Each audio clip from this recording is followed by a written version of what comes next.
Assalamualaikum warahmatullahi wabarakatuh. Halo teman-teman semuanya. Terima kasih telah mengunjungi dan selamat datang di channel ini. Sebelumnya, perkenalkan nama saya Arbanur Wahyu Ramdhani dan teman saya.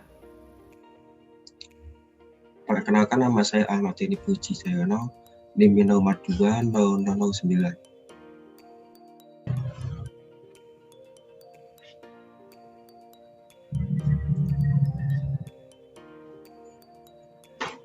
Bismillahirrahmanirrahim. Baik, di sini saya akan menjelaskan tentang apa itu stainless steel. Stainless steel merupakan bahan panas yang daya tahannya lebih kuat dibandingkan besi atau baja biasa. Stainless steel adalah baja tahan karat karena tahan terhadap pengaruh oksigen karena mempunyai lapisan oksida yang stabil pada permukaannya. Stainless steel mengandung unsur kromium lebih dari 10,5% yang mampu melindungi baja stainless steel dari gejala-gejala korosi yang disebabkan oleh pengaruh lingkungan. Stainless steel terbuat dari biji besi, silikon, krom, karbon, nikel, mangan, dan nitrogen.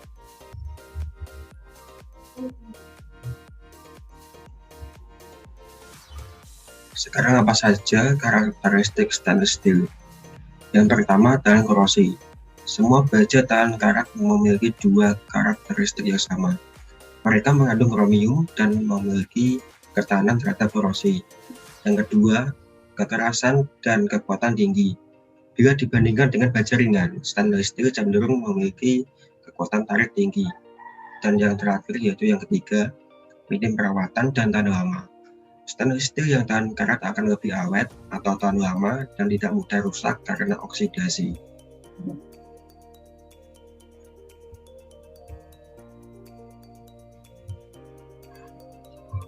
Jenis-jenis stainless steel.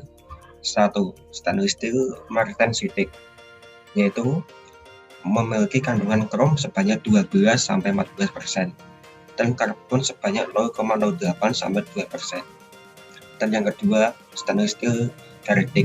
Ferritic mengandung kromium dalam kadar tinggi dengan karbon rendah. Kandungan krom sebesar 17% dengan karbon antara 0,08-0,2%.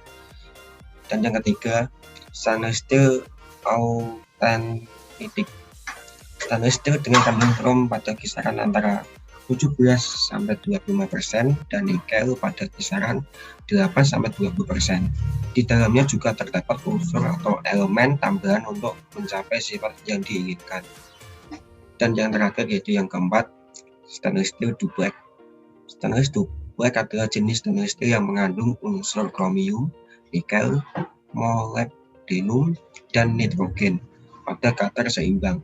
Bahan ini sangat cocok untuk digunakan pada suhu serendah minus 50 derajat hingga positif 300 derajat Celcius. Stainless steel memiliki beberapa sifat, yaitu yang pertama, stainless steel tidak bisa teroksidasi dengan mudah. Yang kedua, pada suhu yang sangat tinggi, stainless steel mampu mempertahankan kekuatan dan ketahanan terhadap oksidasi dan korosi. Yang ketiga, stainless steel memiliki kekuatan ulet yang tinggi. Hal ini berarti stainless steel dapat mudah dibentuk. Kemudian yang keempat, stainless steel tahan terhadap korosi.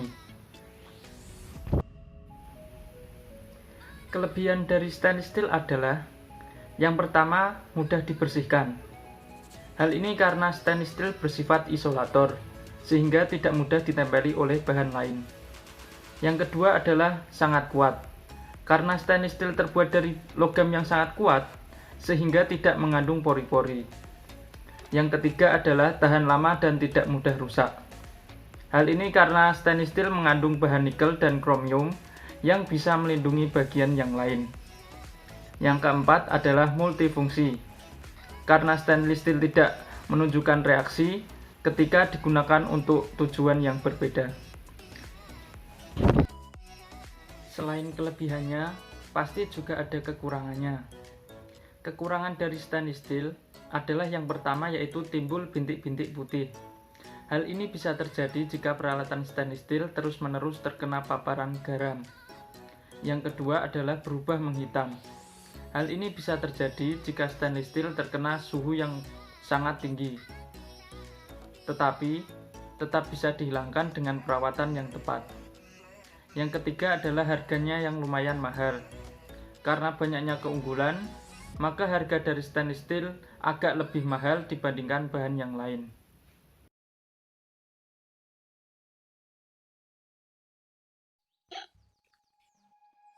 Stainless steel mengandung kurang lebih unsur 10,5% kromium.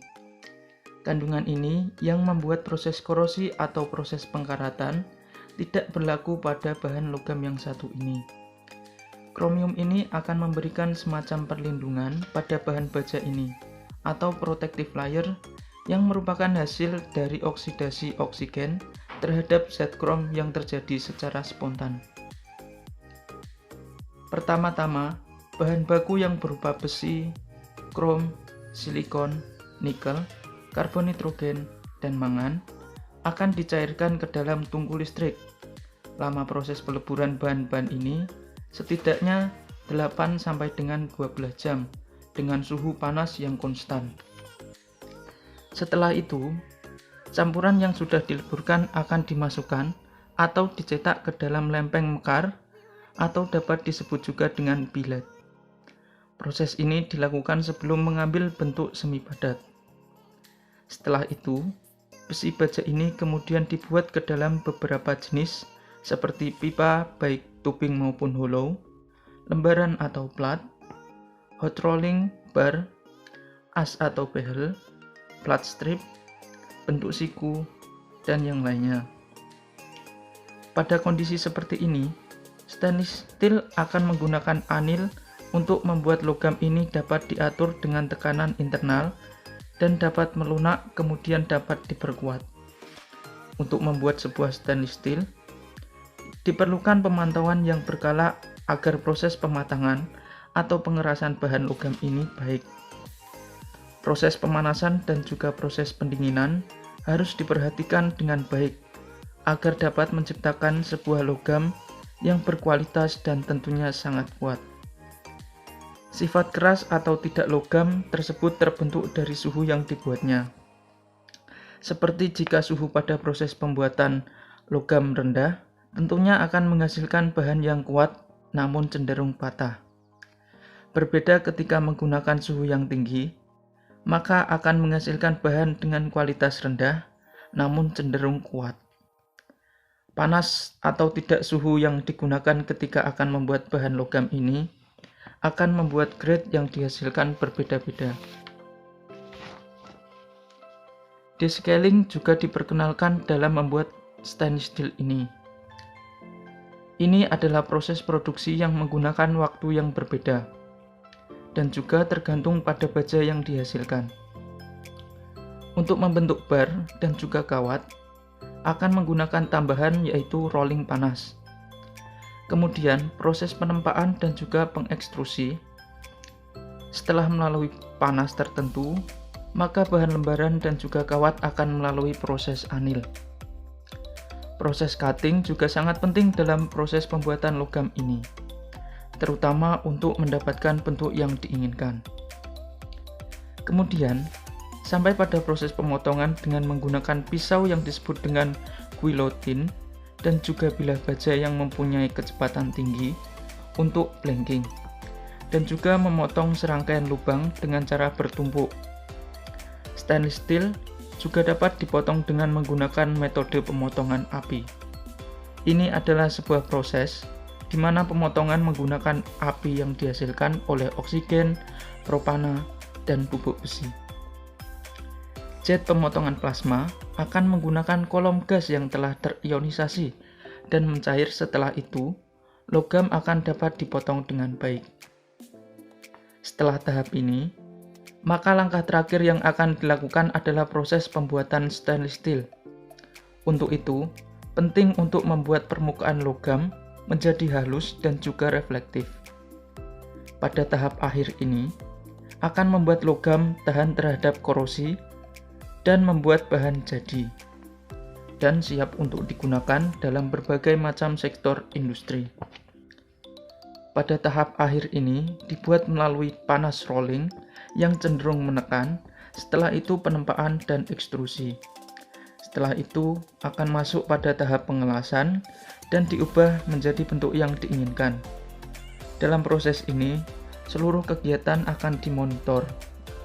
Setelah itu, materi yang berhasil dibuat akan diperiksa, terutama dalam sifat mekanik, agar bahan logam ini dapat bertahan lama. Dalam kehidupan sehari-hari, stainless steel banyak digunakan. Contohnya pada peralatan rumah tangga seperti panci, pisau, sendok, garpu, dan lain-lain. Kemudian stainless steel juga dapat dibuat menjadi pagar, digunakan sebagai bahan konstruksi bangunan, digunakan pada industri-industri dan pabrik-pabrik, dan masih banyak yang lainnya. Terima kasih banyak telah mengunjungi channel ini dan menonton video ini. Sampai jumpa. Wassalamualaikum warahmatullahi wabarakatuh.